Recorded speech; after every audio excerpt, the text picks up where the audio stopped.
High friends rainbow of our life channel नतून बछरेर नतून पर्वे स्वागत जानाई।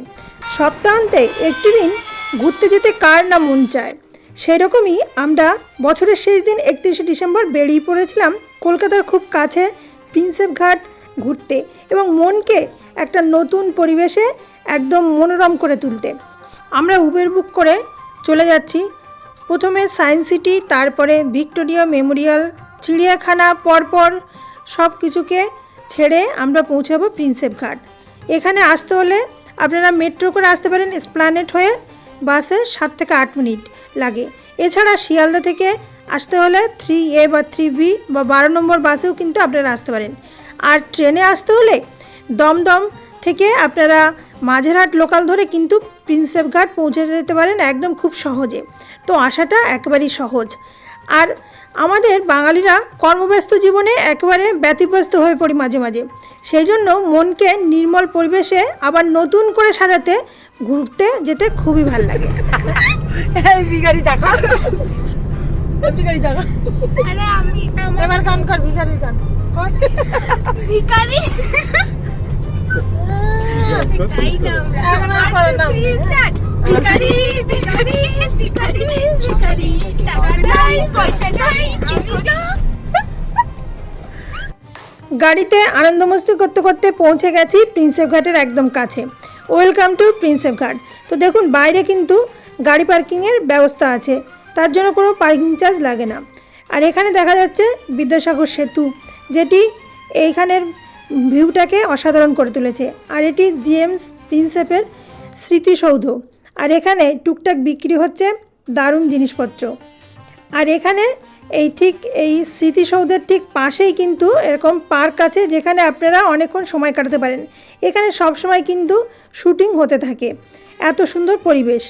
আর এখান থেকে আমরা চলে যাব সামনে এগিয়ে ঘাটের দিকে। এটি হচ্ছে পার্ক। আর তার এখানে দেখুন এই যে স্টেশন, এটি পেরিয়েই কিন্তু ঘাটে যেতে হয়। এখানে লেখা দেখুন 1 নম্বর 2 নম্বর ঘাট সকাল 5টা থেকে রাত 11টা পর্যন্ত খোলা থাকে। আর এটি একটি গাছ। আর এখানে দেখুন বসার কী সুন্দর জায়গা। আর এটি দেখা যাচ্ছে দ্বিতীয় হাওড়া ব্রিজ, বিদ্যাসাগর সেতু। গঙ্গার পাড়ে বসে থাকতে কী ভালো যে লাগে এই সময়। আর শীতের দারুণ হাওয়া বইছে, আজকে ঠান্ডাটা কিন্তু ভালোই পড়েছে। দুই বন্ধু ফটো তুলেই যাচ্ছে। এই সামনে যে রাস্তা দেখছেন, এই রাস্তা বরাবর এগিয়ে গেলে আমাদের পড়বে 2 নম্বর ঘাট। এখানে আপনারা নৌকা বিহার করতে পারেন। এখানে 600 টাকা বা 400 টাকায় কিন্তু নৌকা ভাড়া করতে হয়, যে কজন যেতে পারবেন। আর এখানে স্পিড বোট চলছে, দারুণ দৃশ্য মনোরম করে তুলছে একদম মনকে। আমরা পৌঁছেছিলাম 3টের দিকে, সেই সময় ছিল পূর্ণ জোয়ার। আর স্পিড বোটের প্রবল গতিতে জল উথাল পাতাল করছিল, সে এক মনোরম দৃশ্য।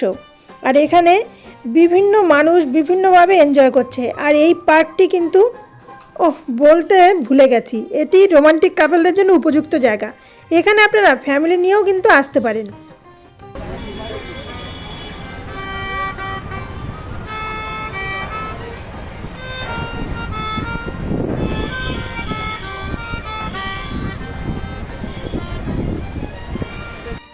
ঘাটের চারিপাশে বিক্রি হচ্ছে বিভিন্ন রকমের খাবার। আর এটি হচ্ছে চান করার জায়গা। এখানে দেখুন অনেকে স্নান করছে, আবার জামা কাপড় মেলছে। আর এখানে দেখা যাচ্ছে বিভিন্ন দেবদেবতার কিন্তু মূর্তি রয়েছে। অনেকক্ষণ থেকে ট্রেন লাইন আছে, কিন্তু ট্রেন যাচ্ছে না, কিন্তু সেটিও কিন্তু দেখা হয়ে গেল। 1841 সালে ঘাটটি নির্মিত হয় এবং অ্যাংলো ইন্ডিয়ান ইতিহাসবিদ জেমস প্রিন্সেপের নামে এটি নামাঙ্কিত। কলকাতার সবথেকে পুরানো দর্শনীয় স্থানগুলির মধ্যে এটি কিন্তু অন্যতম। অনেকে জানেন না, বলিউডে পরিণীতা সিনেমার শুটিং হয়েছিল এই প্রিন্সেপ ঘাটে। আর এটি হচ্ছে পানিঘাট। এটি খোলা থাকে 6:30 থেকে রাত 9টা পর্যন্ত। এখানে দেখুন লেখা আছে শ্রী শ্রী গঙ্গেশ্বর মহাদেব মন্দির। এখানে বিভিন্ন দেবদেবীর মূর্তি আছে। আর এখানে সুন্দর ব্যবস্থা করা হয়েছে, জানি না কোনো অনুষ্ঠান আছে হয়তো, বুঝতে পারছিলাম না। 2-1জনকে জিজ্ঞাসা করলাম, কিন্তু ওনারাও বলতে পারছিল না। তারপরে কিছুক্ষণ ঘুরে ঘুরে মন্দিরটি দর্শন করে আমরা এগিয়ে চললাম বাবুঘাটের দিকে।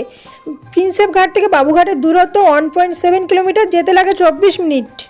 এই মন্দিরটি কিন্তু দারুণভাবে সাজানো ছিল।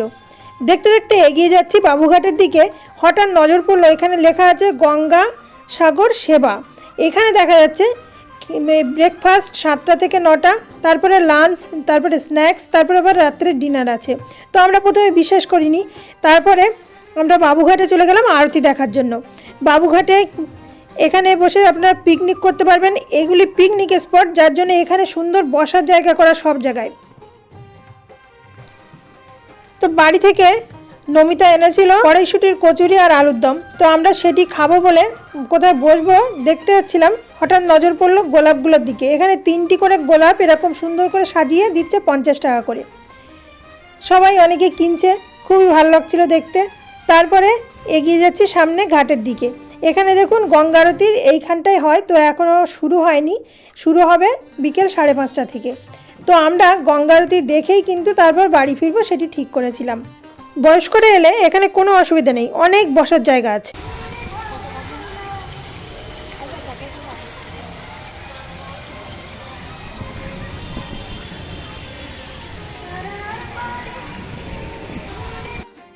তো কিছুই দাওনি?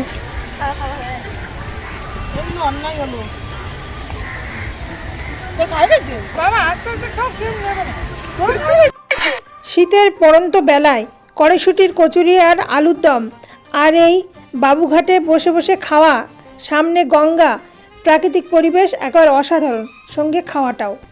তো 4:45 নাগাদ এখানে চেয়ার দিয়ে দিয়েছে, আমরা সবাই বসে পড়েছি যে যার জায়গায়। সামনে কিছু ভিআইপি গেস্টের জন্য আলাদা করা আছে চেয়ার।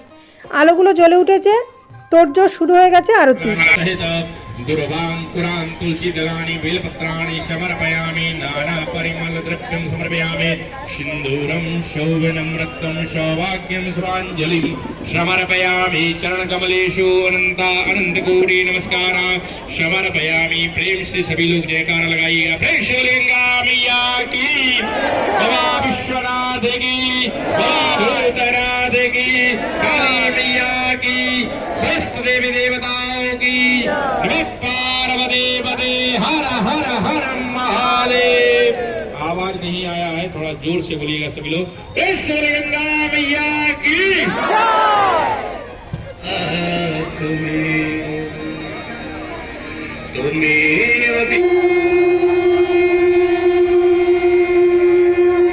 বলে রাখা ভালো, প্রিন্সেপ ঘাট বা বাবুঘাট ও আরতি দেখার জন্য কিন্তু কোনো মূল্য লাগে না।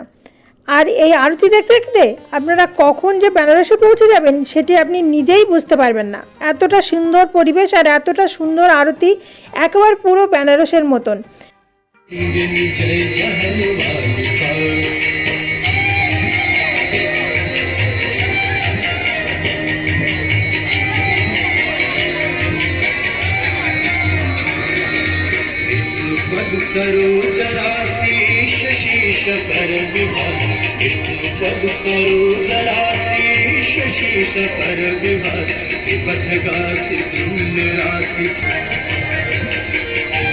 সামনে গঙ্গা প্রবাহিতমান আর সুন্দর আরতি আপনাদের বেনারসের কিন্তু আমেজ এনে দেবে। শুধু সামনে নৌকাগুলি কম, এই যা, তাছাড়া পুরোটাই কিন্তু বেনারসের মতনই লাগছিল। অনেকেই যারা বেনারসে যেতে পারেন না তারা কিন্তু এই কলকাতার বুকে বসেই কিন্তু বেনারসের আরতির যে দারুণ দৃশ্য সেটি কিন্তু উপভোগ করতে পারবেন। 5টায় শুরু হয়েছিল আরতি আর শেষ হয়েছিল আধ ঘন্টার একটু বেশি সময় ধরে। তো খুব ভালো লাগছিল। তো আপনারা যারা এখনও আরতি দেখেননি গঙ্গাবক্ষের, তো এটি দেখে নিতে পারেন। ঘাটটির সম্পূর্ণ নাম বাবু রামচন্দ্র দাস ঘাট। এটি কলকাতার জানবাজার এলাকার জমিদার রামচন্দ্র দাসের নামে নামাঙ্কিত। রামচন্দ্র দাস ছিলেন রানী রাসমণির স্বামী। রানী রাসমণি 1830 সালে স্বামীর স্মৃতি রক্ষার্থে এই ঘাট তৈরি করান। এটি কলকাতার দ্বিতীয় প্রাচীনতম ঘাট। ফুল গঙ্গাজল ছিটিয়ে দিচ্ছিল, বাচ্চারা ভক্তি করে তুলছিল, সেটিও কিন্তু দেখার মতো দৃশ্য ছিল। তো সুন্দরভাবে আরতি দেখা শেষ হলো। এবার আমরা চলে যাব গঙ্গেশ্বর মহাদেব মন্দিরের উদ্দেশ্যে। মন্দিরে যাওয়ার আগে দেখলাম আলো দিয়ে সুন্দর সেজে উঠেছে পুরো প্রাঙ্গণটি। হ্যাঁ, 31st দিন ঠান্ডা যেমন কড়া পড়েছিল তেমন লোক সমাবেশ ঘটেছে। সত্যি সত্যি দেখলাম এখানে সন্ধ্যের স্ন্যাক্স দিচ্ছে, চা আর সিঙ্গাড়া। চা আর হচ্ছে সিঙ্গাড়া দিচ্ছে, আমাদের কিনতে হলো না, এখান থেকে খেয়ে নিচ্ছে চা।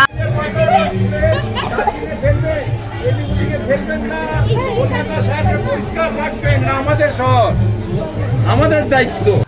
7:30 দিনের প্রসাদ হবে, এদিক ওদিক যাবে না, এখানে খেয়ে বাড়ি।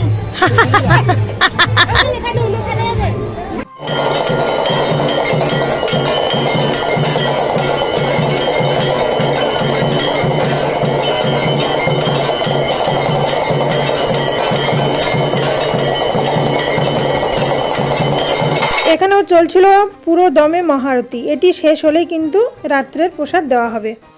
8:30টার সময় কিন্তু রাতের প্রসাদ দেওয়া শুরু হয়ে গেল। সবাই বসেছিল খুব সুন্দরভাবে। তারপর দেওয়া শুরু হলো স্যালাড দিয়ে। প্রথমে দেওয়া হয়েছিল স্যালাড, তারপরে লুচি আর তড়কা ডাল, তারপরে দেওয়া হয়েছিল আলুর দম। আর লুচি তরকারি কিন্তু 2-3 বার কিন্তু রিপিট করা হলো যে আর কারো লাগবে কিনা। মাঝখানে দেওয়া হলো একটি মচমচে নিমকি, সঙ্গে ছিল পুদিনার চাটনি, দেওয়া হয়েছিল আলুর দম আর ফ্রাইড রাইস। সে এক দারুণ খাওয়া, জমজমাটি। তার সঙ্গে দেওয়া হলো পাঁপড়, একদম রং বেরঙের।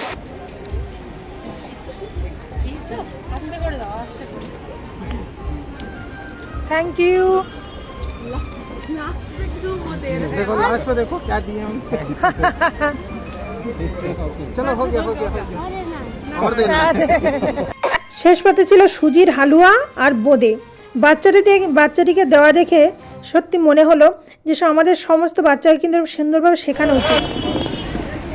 দারুণ খেলাম, সবাই খাচ্ছিল খুব তৃপ্তির সঙ্গে। আজকে 31 ডিসেম্বর আমরা এখানে বাবুঘাটের ঠিক পাশেই গঙ্গেশ্বর মহাদেব টেম্পলের এখানে গঙ্গাসাগর সেবা কেন্দ্র থেকে খাওয়ার ব্যবস্থা করা হয়েছে মনে হলো। এখানে আমরা খেলাম, দারুণ খাওয়া ছিল। আর এখানে কিন্তু 15 দিন পর্যন্ত কিন্তু এই খাওয়াটা কিন্তু খাওয়াবে, একবার 4 বেলা। আপনারা এখানে ঘুরবেন, আরতি দেখবেন, সেই সঙ্গে প্রসাদ গ্রহণ করবেন, খুব ভাল লাগবে। আর সকাল থেকে এসে একটু ঘোরাঘুরি করবেন। সকাল থেকে শুরু হয়েছে ব্রেকফাস্ট দিয়ে, ব্রেকফাস্ট, লাঞ্চ, তারপরে সন্ধ্যাবেলা থাকছে স্ন্যাক্স, তারপরে ডিনার। তো সব সেরে আপনারা কিন্তু বাড়ি যেতে পারবেন। একদম দারুণ জায়গা, ভালো লাগবে গঙ্গার পাড়ে বসে থাকতে। তারপরে খাওয়া দাওয়া করবেন, আরতি দেখবেন, দেখে বাড়ি ফিরবেন রাত্রে। 15 দিন থাকছে, আজকে 31শে ডিসেম্বর থেকে একেবারে 14 জানুয়ারি পর্যন্ত। তো আসতে হবে বাবুঘাটে মাস্ট। এছাড়া সময় থাকলে ঘুরে দেখতে পারেন বাবুঘাট থেকে 800 মিটার দূরত্বে মিলেনিয়াম পার্কটিও, দারুণ লাগবে। আমরা সময়ের অভাবে দেখতে পারিনি এবছর। তো ভিডিওটি আজকে এখানেই শেষ করছি। ভালো লাগলে চ্যানেলটিকে সাবস্ক্রাইব করে পাশে থাকার অনুরোধ রইল। নতুন বছরের নতুন নতুন জায়গার ভিডিও আশা করি দেখাতে পারবো, আর ভালো লাগবে আপনাদেরও। টাটা, ভালো থাকুন।